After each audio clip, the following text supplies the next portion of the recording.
rrugët e reja të ndërtuara në Shqipëri po ngjallin shqetësim mes qytetarëve dhe profesionistëve të fushës. Hetimet e prokurorisë kanë zbuluar se disa prej tyre janë ndërtuar nga kompani jashtë standardeve dhe kritereve të kërkuara. Eksperti Raimond Dervishi thekson se rrugët shpesh bien pa u marrë zyrtarisht në dorëzim, duke treguar se prioritet nuk ka qenë teknikaliteti inxhinierik, por vetëm vlera e preventivit.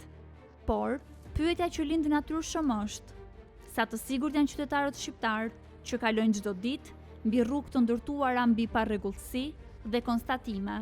Nuk del kurrë që të prononcohet që këto rrugë sa të sigurta janë. Akoma sa inaugurohen pa u marrë në dorëzim akoma me proces verbale, rrugët bien.